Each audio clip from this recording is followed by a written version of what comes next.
everyone, it's Lori, and today I am just doing a little bit of maintenance in the garden. I am tying up flopping hydrangeas, I'm cutting some beautiful blooms, trimming back some plants that are just taking over the garden, and I'm trying to just enjoy the garden in small bits and pieces.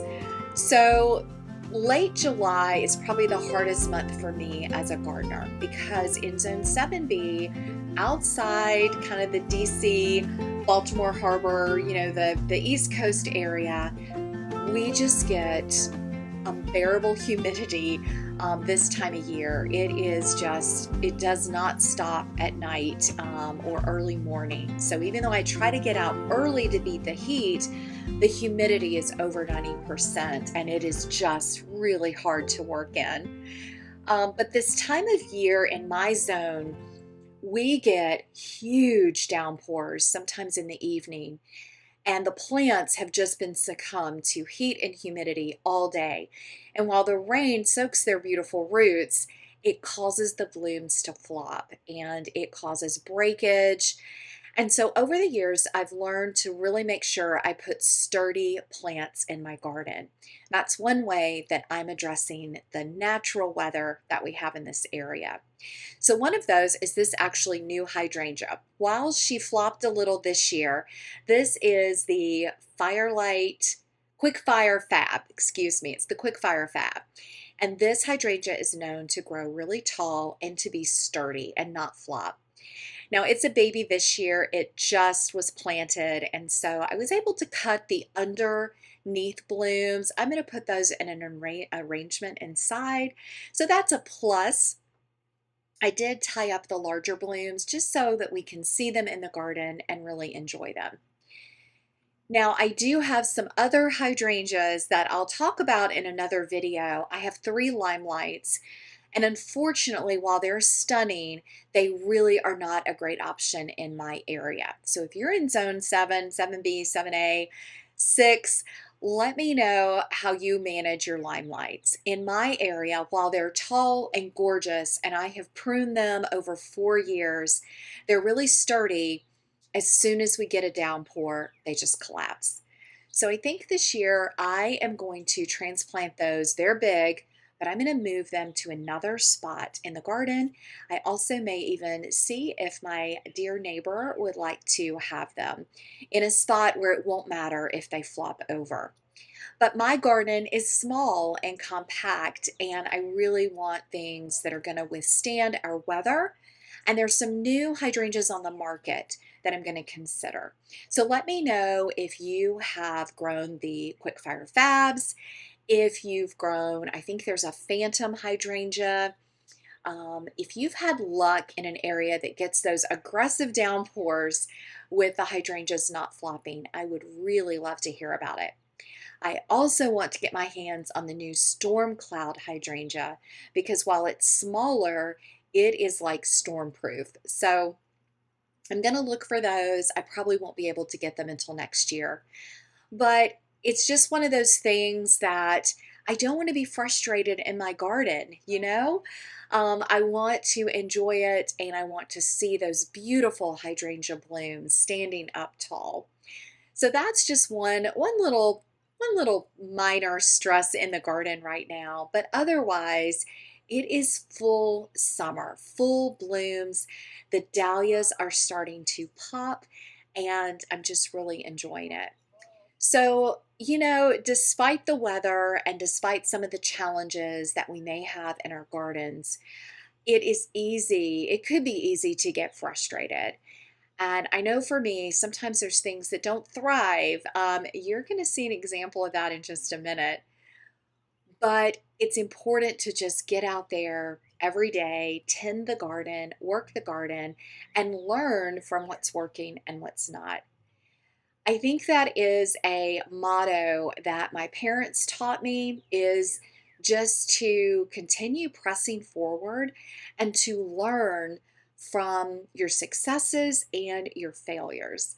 Now, I'm one of those people who likes to do things that I succeed in, so sometimes it can get overwhelming and frustrating. But what I do is just get out there, and if something's not thriving, just remove it, take it out. If something flopped, then tie it up and just kind of move on. So that's kind of been my motto the past couple weeks because I haven't been able to really get some projects done that I wanted to, but that's okay. There will be a season for that, a time, a place, and an opportunity to add new plants to the garden and redo things that maybe your vision has changed. So I'm going to just walk through some of the projects that I've been working on over a couple days and hope that it maybe gives you just some ideas, some grace, some forgiveness in your own garden. So, this is one of those things that has just not worked out this year. So, I have grown in a green stalk container, which is what you see here, for this is my third year. And the first 2 years were fantastic. But I had the green stalk down on my patio where I do have an umbrella that shades it during the heat of the day. And I think that must have been a bigger impact than I realized. So I decided this year to move the green stalk up here next to my strawberry bed. And I just wanted it not to be as messy down on the patio and thought that it would do great. Well, it has not. The tomatoes just have really struggled, and it is getting frequent water. It's had fertilizer, it's had all the things, but our heat again has been hotter, quicker in the season, and then again, the humidity. I did put an umbrella up when we had our like 100 plus days on end, and that recovered the plants a little bit, but then I removed it and they just have not continued. So instead of looking at it and feeling like it's a garden failure, I am just going to clean things up. I'm going to cut things back. I'm actually going to take out some tomato plants that just are not growing and thriving, and I don't want to look at them anymore. So we're just going to clean it up, and I'm going to leave a few things that have fruit on them. And probably in a couple weeks, I'm going to dismantle it for the season. I have some herbs that I can move to other pots. The one I'm cutting back is an orange mint or orange thyme, and it's done great. I'm going to just give it a great haircut, and then I will transplant this out. But I think that I'm going to be done with this guy for the season in a few weeks. I want to let a few tomatoes come to harvest and get nice and red, and then we will just close shop on this guy for the season, unfortunately. But it's a good learning for me. I love growing in this vertical green stalk, but I'm going to have to find another spot in the garden and really make sure it's got some afternoon protection if we have another summer like we had this year. So it's okay. I'm giving myself some grace and know that not everything is going to thrive all the time. And sometimes when you move things, it just, doesn't work. I'm also going to turn it so the pretty side is facing forward. It definitely will make my heart happier when I pull in my driveway and see it. It's no fun to see a mess, is it? Messes are hard for me. I'm a type of person who likes things neat, and I like to see my garden just thriving. So we're going to deal with this. Let me know in the comments if you've had a container or something that you've had to remedy during this season of heat and summer. Now, these zinnias that I just planted are doing fantastic. I'm so happy. These were a recent purchase at a garden center, and they looked so healthy and beautiful, and they're doing great. But we're just going to give them a little snip today. So I'm going to continue working in the garden, and I'm going to meet you back at one of my large border beds where I need to do some cleanup and I need your help.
So now I'm working up in this long border garden, and this garden space actually is one of my favorites. And it's actually very low maintenance because it's planted so densely. It has a collection of blooming shrubs as well as perennials, grasses, ground cover, boxwoods, and it just really is low maintenance. But my Rosa Sharon this year has gotten a little floppy, and so I'm going to I have to cut a few blooms back. But I added some dahlias throughout this garden, and I did stake them, but now it's time to give them some more twine to tie them up and make sure they're going to stay nice and tall. So that's what I'm going to do today is just get them really tied up. I love to have the dahlias popping through the other parts of the garden. It makes it, in my opinion, a little more challenging. I used to grow dahlias in this area actually in raised beds. That, of course, is easier because you can just line up your twine and the dahlias stand up nice and pretty. But it's pretty to have them in the garden, and I don't miss the raised beds in this area. It was just too messy. I really love having the low maintenance and the gorgeous blooming shrubs. The pink cascade buddleia right there in the center is about to take off, and it is just such a summer highlight, and it blooms non-stop. So I do enjoy this garden bed. Now the viburnum in the back, you can see it kind of waving in the breeze. It has taken off. It's in, I guess, year 3, and it definitely woke up. So I've been trimming it back a little. Now I love, love, love lamb's ear in the garden. It is just the foliage color is so beautiful, so striking, but it can be a little bit of a maintenance plant, especially my zone. So in the heat of the summer, you get some dead leaves. It gets a little scruffy looking. So I'm giving it a little bit of a haircut. This is the second haircut this season. This plant loves this spot in my garden. I think it could take over the entire garden. My word of wisdom to you, if you're going to grow lamb's ear, is to definitely put it in a place where it can thrive and grow. But I would put it underneath some other plants, like a taller shrub. It would be beautiful under really tall hydrangeas that you're limbed up. It would be beautiful under a viburnum that's limbed up. Under trees, really like hostas as a sun kind of ground cover. I don't particularly love it at the edge of this border because it gets hit by the lawnmower, and you can see it just takes over. This was one tiny scruffy plant in early spring, and you can see I really think it would take over this garden area. So I'm cutting some back today, and as soon as we get a little bit of a cool down, I'm actually going to take a section of it out and transplant it. I may have to wait till fall, but half of this needs to go to another garden space, and I have some perfect spots in mind. So we'll be moving that as soon as it cools down. But I do love it. It's beautiful. I have it in some other spots in the garden where it gets a little more shade, and that really helps. It needs sun, but it does well and doesn't get as scruffy looking if it has a little bit of protection in the hot summer days.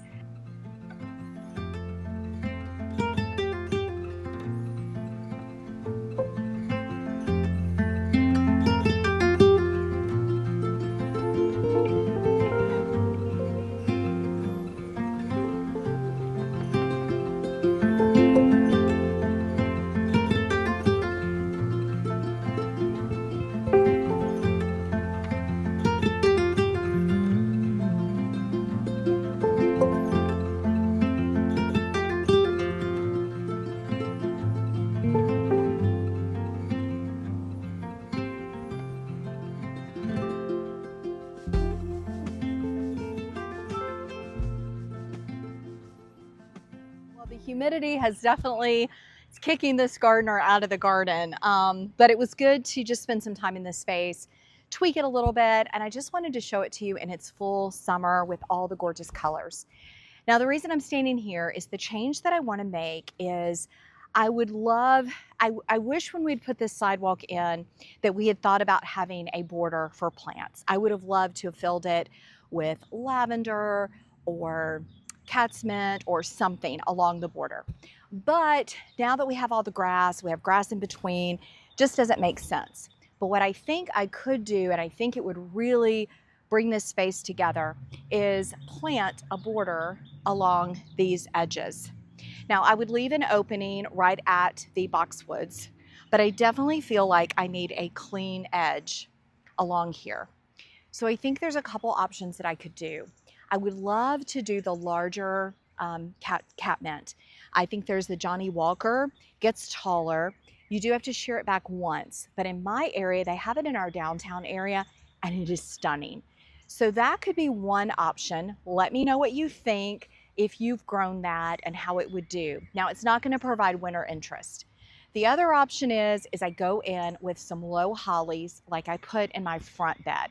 That's going to give winter interest. They are low maintenance. They will form a nice little hedge. I already have some boxwoods, but I could just line this border with those. That's going to be probably about the same price depending on the size that I get. I also know Better Boxwoods does a small little round one. I think it's the Renaissance. And I also thought that could be pretty. So it's not too tall, but just a nice line and edge. So let me know what you think. I'm definitely going to be pulling some of this lamb's ear out and transplanting it. So I'm not worried about that. This nepeta could be moved. And there's really nothing in this border that's in the way. So that would be a fall project, but I just think this space needs that structure. The other borders don't really need it, and the crabapple borders already have so many plants, they don't really need that type of structure either. But I feel like this area needs a little bit of maybe formality or just some hedging. So I'd love to know your comments. Let me show you the garden up close and what we got done today.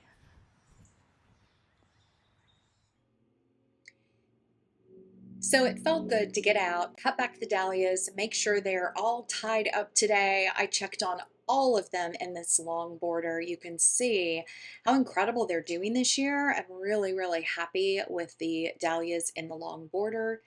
And then my seed dahlias, gave them a little love today, as well as just clean up in this space. It is one of my favorite garden spots. It's just so lush, beautiful, and really low maintenance. So today didn't take too much time.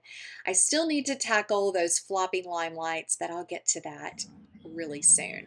So here's just some images of some up close flowers. I hope that July is treating you really well. And if you're like me and things are struggling or not looking great, just take them out, cut them back. It's okay. Summer can be really hard. It's a season of the garden year that can be a struggle for some of us in certain zones. So give yourselves some grace, some love, and enjoy what is beautiful and thriving. I am just trying to focus on those summer plants like these phlox that are so gorgeous and just a ray of sunshine. So I hope you are doing great, and I'll see you in the next video.